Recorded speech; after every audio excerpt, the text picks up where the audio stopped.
Oh, g'day, it's Gordy here from the Axis of Ebike. Hey, today we're going to be answering questions. Well, 7 questions actually, or maybe more accurately questions you should ask yourself when you're trying to find yourself a nice electric bike.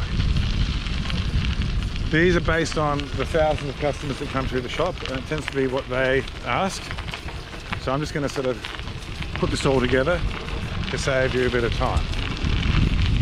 It's going to be sort of along the lines of where, how much do you need to spend, what sort of riding, all that sort of stuff. So stick with me and let's go on this e-biking journey together. 7 important questions when buying an electric bike.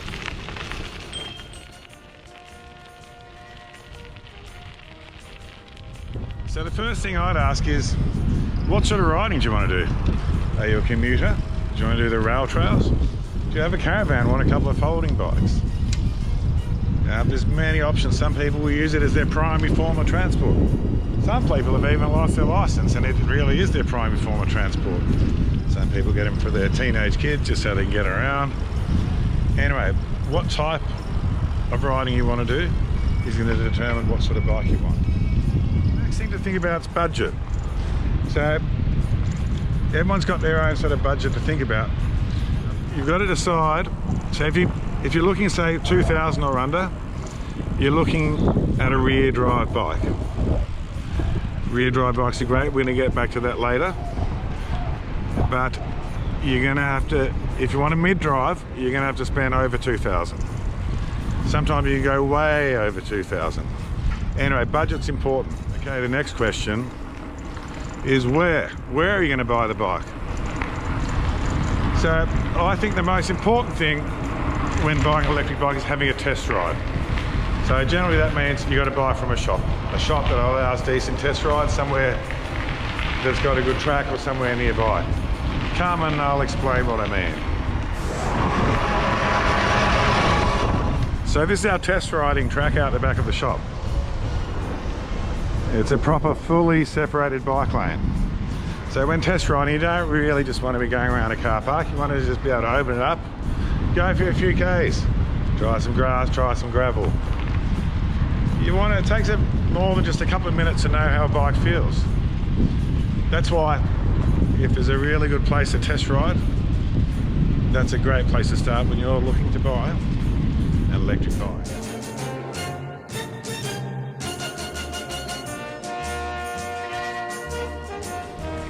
The next thing to consider is where are you going to ride? So if you're a rail trail, there's probably going to be a lot of gravel. So we've got this little park near the shop where you can try out a bit of gravel. And while you're at it, you can try out a bit of grass as well. We're not blessed with epic hills, but riding on grass will give you a good idea of what it's like to ride with a bit of resistance, such as a hill or a headwind. And also you just ride on the grass because, quite frankly, because you can.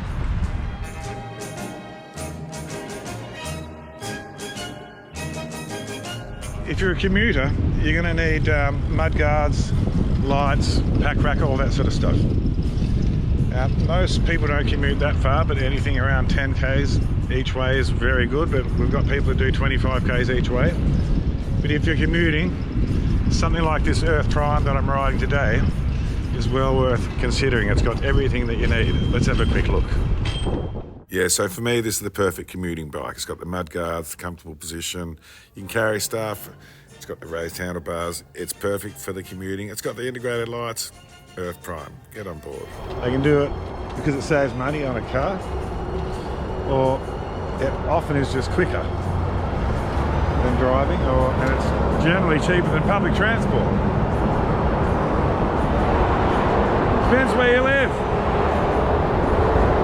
But commuting by electric bike is efficient and it's epic. It's the best part of the day. I love it. A little bit sensitive, but an important question you've got to consider is, what size are you? If you're a big person, you might have to spend a little bit more because you're probably going to need better brakes. You probably need hydraulic brakes. You might need a bigger battery. Smaller people go further and faster than bigger people. That's just the facts of life. A mixed weight couple. Now, a mixed weight couple is where one person is twice the weight of the other person. Here's an example of that. A couple of folding bikes, these are perfect.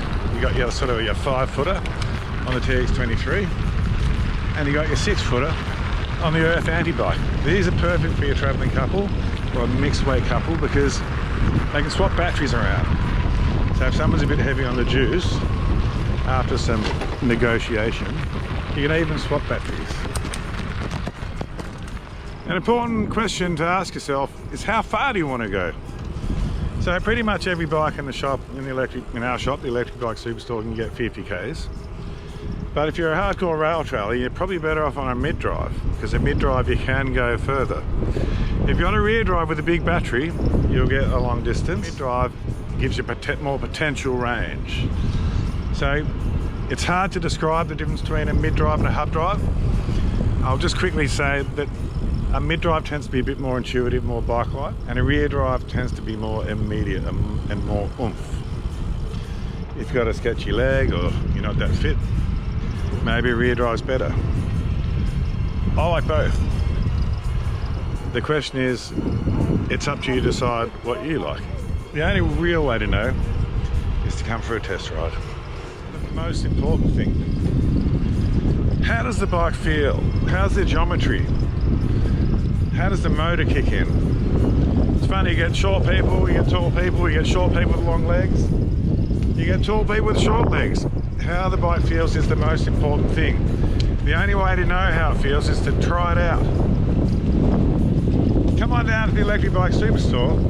You can try all the bikes in this video. See how they feel, see what's right for you. Mid-drive, rear drive, trekking, touring, folding bike. So many options at the Electric Bike Superstore. Where do you want to ride? So, some people live in very, very hilly areas. You're going to need probably a mid-drive for that.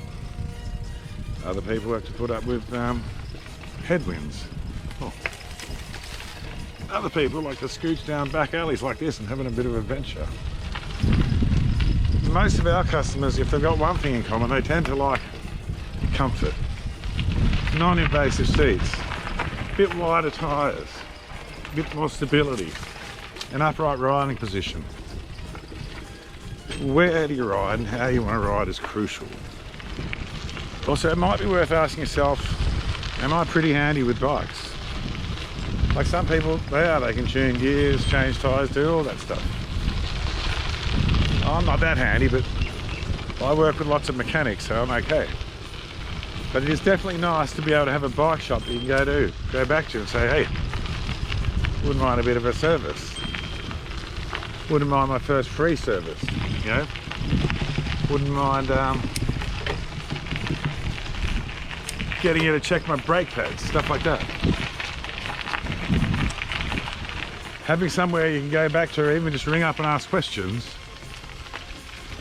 is something that I would like to do. That's why you've got to ask yourself, is that important to me? Not a bad day for it. In fact, I'd say fairly epic. So I guess the next one is where to buy from, or rather, who to buy from. So there's basically three options. There's second-hand. If you're going to do that, I'd be getting it checked out first, get the battery tested. There's online, or there's from a shop. I do buy some stuff online, but a bike I'd want to buy from a shop. A bit like all the reads I've been into earlier. We do sell bikes to people, interstate or a long way away that don't get the test ride. But generally we have a good conversation with them on the phone, see what they're like, see what they expect, what their expectations are from the bike. And they can always ring us if they've got a question or a problem, or it might just be a simple question like, how do you turn on the lights? We get that a bit where they're sort of, we get calls all times of day and night, but yeah, business hours. You can always ring and say, oh, what's this, what's that, or did you see that, or whatever. Who and where is crucial. Okay, so I'm just heading back to the Electric Bike Superstore If you hadn't cottoned on yet, that's where I work. Melbourne's home for electric bikes, right here in Carnegie. Anyway, don't forget to like and subscribe and all that sort of thing. And look, hey, if you're in a remote area, if you're in the country or in a state, and you can't come and test ride, give us a ring. We can talk you through the options. Particularly with folding bikes, we've got heaps of folding bikes, about 10 different ones. Trekking, touring, mid-drive, rear drive. Well priced, great bikes. So, until next time, stay epic and stay gold, pony boys. From the team at the Axis of Epic and the Electric Bike Superstore.